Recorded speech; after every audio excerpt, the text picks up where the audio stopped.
So finally आज IBPS का पहला दिन 7 अगस्त इसका एग्ज़ामिनेशन ख़त्म हो गया। न जाने कब से हम डिस्कशन कर रहे थे कि दोस्तों किस तरीके से आपको एग्ज़ामिनेशन के लिए प्रिपरेशन करना चाहिए।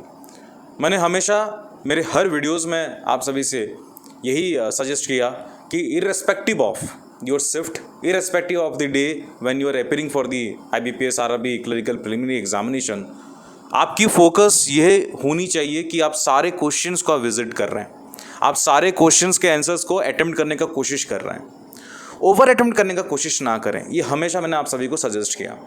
टाइटल में आप सभी ने देख लिया होगा दोस्तों कि IBPS आपके साथ गलत नहीं करेगा। मैं ऐसा क्यों बता रहा हूँ? आज दिन भर मैं आपके साथ था।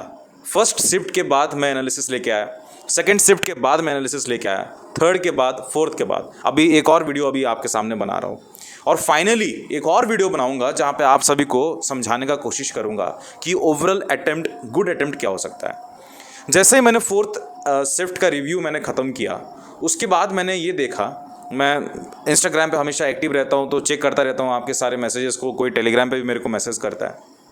मैंने वहाँ पे ये देखा दोस्तों कि लोगों में ये थी कि सर थर्ड शिफ्ट में मेरा क्यों एग्जामिनेशन हुआ, फोर्थ शिफ्ट में मेरा एग्जामिनेशन क्यों हुआ, फर्स्ट शिफ्ट में मेरा एग्जामिनेशन क्यों नहीं हुआ। थर्ड और फोर्थ के चक्कर में हमारा एग्ज़ाम ख़राब हो गया, हम एक साल का मेहनत जो थे कर रहे थे और अभी एग्जामिनेशन ख़राब हो गया है और वो IBPS को कोस रहे हैं। आपको मैं समझाने का कोशिश कर रहा हूँ कि IBPS आपके साथ गलत नहीं करेगा। क्यों नहीं करेगा, आइए मैं आपको समझाता हूँ। मान के चलते हैं दोस्तों कि 2 शिफ्ट में एग्जामिनेशन हुआ है। एक बंदा मान लीजिए उसका नाम A है, दूसरे का नाम B है। A ने स्कोर किया है उस शिफ्ट में एग्जामिनेशन में 120 मार्क, B ने भी स्कोर किया है 120 मार्क्स। लेकिन जो शिफ्ट पहला वाला शिफ्ट था जिसमें A ने एग्जामिनेशन दिया था, उसमें सारे बच्चों से हमने जैसे रिव्यू कलेक्ट किया तो सभी ने ये कहा कि सर शिफ्ट A में या शिफ्ट में, पहला शिफ्ट में इतना डिफ़िकल्ट था कि 100 पार करना भी बड़ा मुश्किल था। मान लीजिए मैं हाइपोथेटिकली बता रहा हूँ कि 200 मार्क्स का परीक्षा था, लेकिन फिर भी A ने 120 स्कोर किया।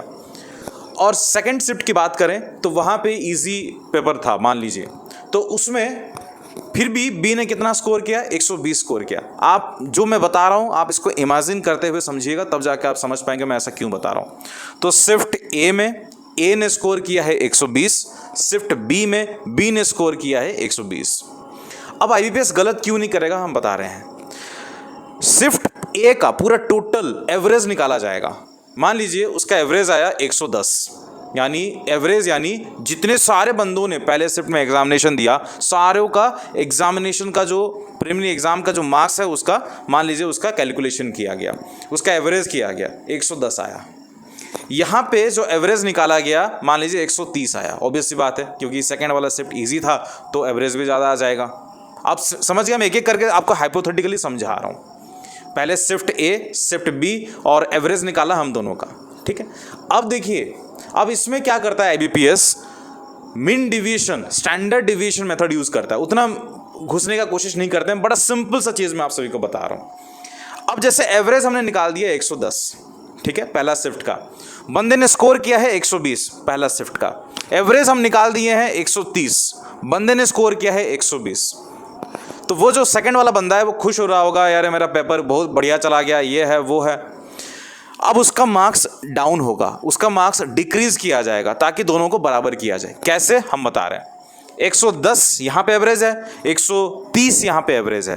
अब क्या किया जाएगा दोस्तों, ये रेशियो निकाला जाएगा। मैं आपको हाइपोथेटिकली समझाने का कोशिश कर रहा हूँ। रेशियो कैसे होगा, यहाँ पे 11 स्कोर करने वाला बंदा that is equal to 13 score करने वाला in your second shift. Ratio बन जाता है 11/13।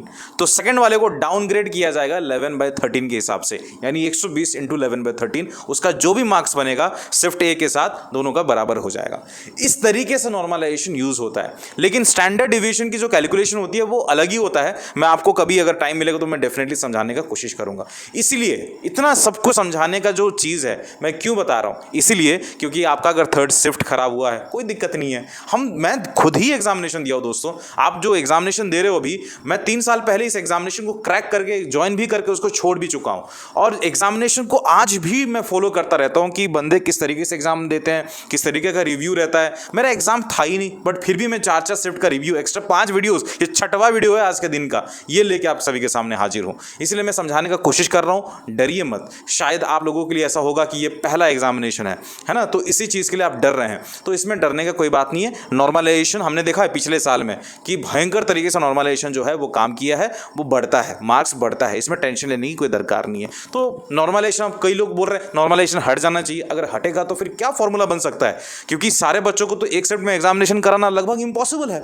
जब मल्टीपल शिफ्ट्स होती है और शिफ्ट जैसे ही बढ़ती रहती है, नॉर्मलाइजेशन और उतना अच्छा काउंट करता है, तो उसमें टेंशन लेने की आपको कोई दरकार नहीं है। आपको अपने शिफ्ट में अच्छा करना है। अगर आपका एग्जाम खराब हुआ तो आपका शिफ्ट का पूरा एग्जाम खराब हुआ है, तो उसका एवरेज जो है वो डाउनग्रेड करेगा। किसी शिफ्ट का एक बंदे का एग्जाम अच्छा गया है तो पूरा सारे शिफ्ट में जितने बच्चे थे उन सभी का एग्जामिनेशन अच्छा हुआ है, तो उनको और इनको टेली जो मैंने आप सभी को समझाया जिस तरीके से रेशियो मेथड से, स्टैंडर्ड डिवीजन की मेथड से उसको कैलकुलेशन की जाती है, तो इसमें टेंशन लेने की कोई दरकार नहीं है। घबराइए नहीं, प्रिपरेशन में लग जाइए। आपको लगता है, दिल से आवाज़ आ रही है, you are making it, obviously you are making it, तो आपको IBPS RRB PO पे अभी फोकस करना है। मैं अपकमिंग वीडियोस में बनाऊंगा, मैं आपको बताने का कोशिश करूंगा किस तरीके से आपको एग्जामिनेशन को डील करना है।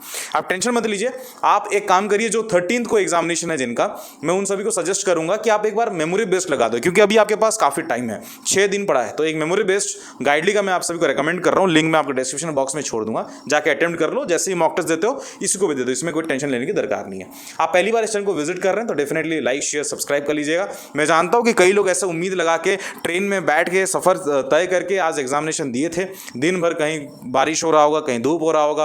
अभी जिस टाइम में मेरे को वीडियो में देख रहे हैं, शायद मेरे को लगता है कि कुछ लोग घर वापसी कर रहे होंगे और उनको लगता होगा कि अरे यार, मैं सोचा था कि एग्जामिनेशन अच्छा होगा, बट अभी उतना अच्छा गया, तो मूड ऑफ करके बैठे हैं। तो उन्हीं बच्चों के लिए ये जो है ये स्पेशल वीडियो उनके लिए था। अब नेक्स्ट एक और वीडियो आएगा, मैं बताया था आप सभी को टाइम भी दिया हूँ, आई थिंक 9 साढ़े 9 तक पब्लिश करने का कोशिश करूँगा। वहाँ पे ओवरली ये वीडियो काफ़ी इंपॉर्टेंट है, बिल्कुल जाके देखिएगा, आएगा 2 घंटे छोड़ के। मिलता हूँ नेक्स्ट वाले वीडियो पे, तब तक ले जय हिंद, जय भारत, शब्बा खैर, लव यू, और अपने सेहत का बिल्कुल ध्यान रखिएगा। नमस्कार।